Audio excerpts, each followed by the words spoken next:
जैसे killer instinct की बात हुई, तो मोदी ने और बीजेपी ने इन जो 5 स्टेट्स के इलेक्शन हुए, पेपर पर वो मजबूत नहीं नज़र आ रही थी, पर फिर भी उन्होंने मेहनत करके साम दाम दंड भेद सब कुछ लगा के उन्होंने बाजी पलट दी। तो इसी तरीके से अगर हम राहुल गांधी को देखते हैं, तो राहुल गांधी को आप कैसे देखते हैं एज ए लीडर? आपको तो उन्होंने देखिए मैं कहूँगा आपने सुधार की बात करी, उन्होंने पहला सुधार आपको बाहर निकाल के दिया।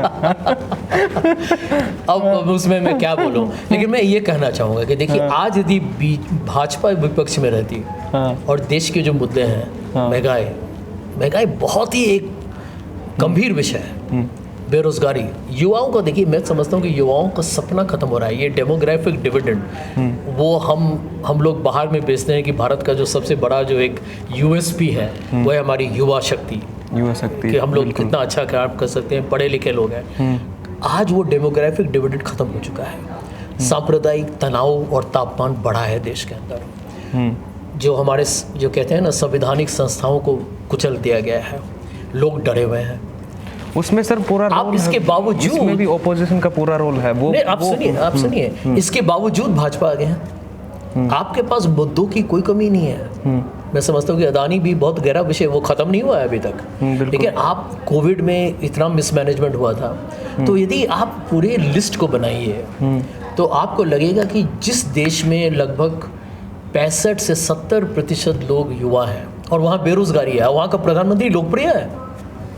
किसी और प्रजातंत्र में अभी तक बदलाव हो गया होता। मैं बता रहा हूँ आपको, यदि भाजपा विपक्ष में रहती वो कांग्रेस को हरा देती, यदि कांग्रेस सत्ता में रहती इन विषयों के साथ। इसीलिए मैं कहता हूँ कि लड़ने के लिए आप सिर्फ मैदान में लड़ने के लिए मत आइए, अब मैदान में जीतने के लिए आइए। अच्छा, अंत में विचारधारा का लड़ाई आप तभी बदल सकते हैं जब आप सत्ता में आएंगे।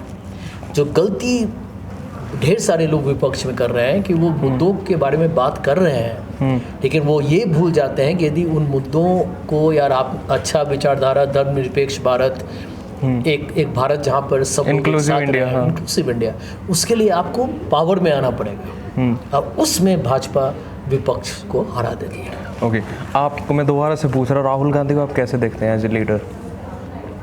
राहुल गांधी बहुत अच्छे आदमी हैं। आदमी नहीं, मैं लीडर की बात मैं सबका जवाब देता हूँ। मैं उनको जानता हूँ निजी तरफ से, उनके साथ बहुत सालों से काम किया मैंने। बहुत अच्छे इंसान हैं, उनका दिल बड़ा है, उनका सोच सही है, उनका जो राजनीतिक नज़रिया है वो भी ठीक है। उनकी जो एक कमी है जिसके कारण मैं समझता हूँ कि उसको मैं उन खामियों में, जिसमें सबसे बड़ी जो उनकी कमज़ोरी है कि वो जिस तरीके से वो अपने ही कार्यकर्ताओं को जो प्रेरणा दें लड़ाई के लिए। देखिए, क्योंकि एक आदमी कितना कर सकता है। पार्टी जीतने के लिए आपको एक मशीनरी चाहिए और मशीनरी को चलाने के लिए आपको लोग चाहिए। बिल्कुल। भाजपा में मोदी जी भाषण दे दें, उससे कुछ नहीं होता। उनको लड़ने के लिए उनके लिए आरएसएस है और भाजपा के जो मेहनत करने वाले जो भी लोग हैं उनके लिए वर्कर्स जो है। तो ये कांग्रेस में तो ऑर्गेनाइजेशन है नहीं। कांग्रेस पार्टी में मैं समझता हूँ कि अच्छे लोग हैं, बेहतरीन लोग हैं। उनके जितने कार्यकर्ता हैं गांव सब में, वो सत्ता से बाहर होते हुए भी वो वहाँ काम करने के लिए तैयार हैं। लेकिन उनको ऐसा नेता चाहिए जो उनको प्रेरणा दे, उनको विश्वास दे कि हम सफल होंगे, हम जज्बे के साथ लड़ेंगे, हम यहाँ पर पूरे जो कहते हैं ना एकदम अपना अफसाना दुनिया सुनेगा।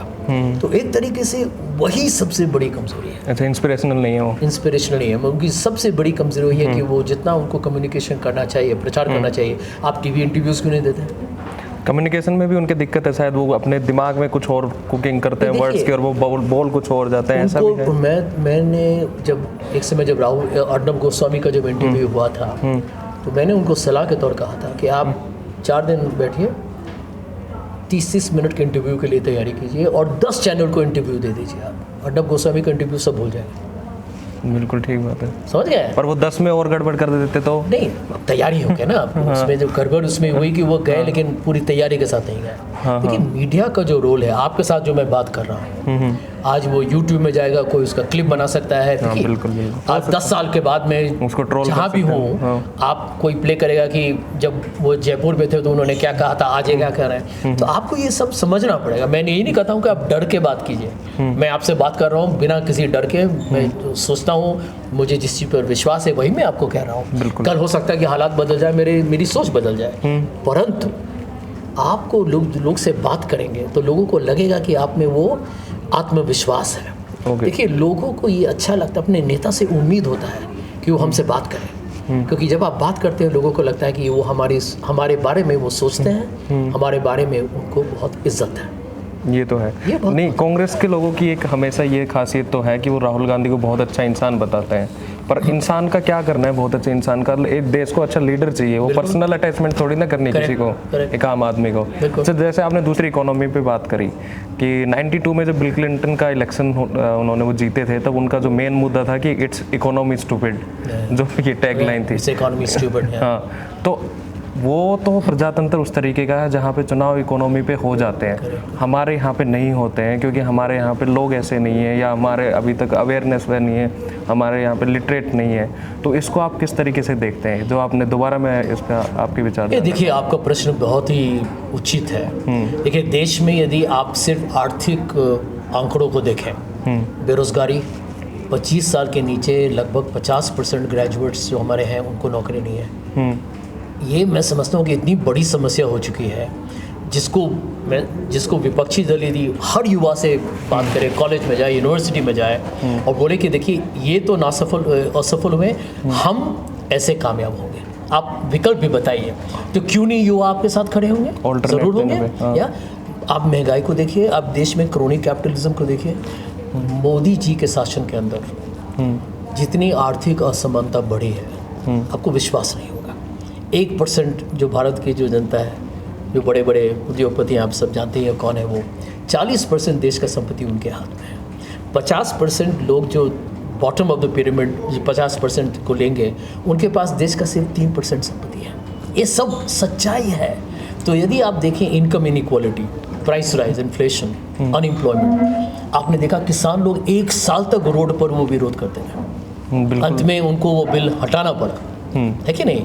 अब आप देखिए, विमेन का जो एम्प्लॉयमेंट रेशियो है, लेबर पार्टिसिपेशन रेट है, वो करीब 20 या 24% का है।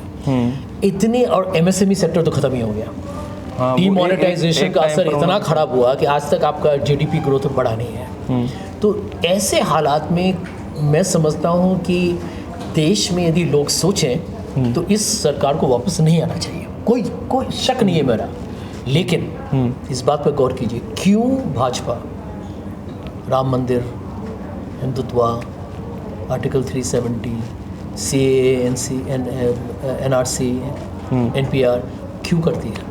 क्योंकि उनका जो पूरा राजनीतिक जो रणनीति है वो है पोलराइजेशन का, धार्मिक ध्रुवीकरण, और उनको लगता है कि मेजॉरिटी वोट हमारे पास 30% भी आ गया तो कम से कम 200 सीट तो लिखा है। तो इनके लिए हम काम बहुत ही आसान कर रहे हैं, क्योंकि हम भावनाओं के साथ, कोई हमारे साथ एक तरीके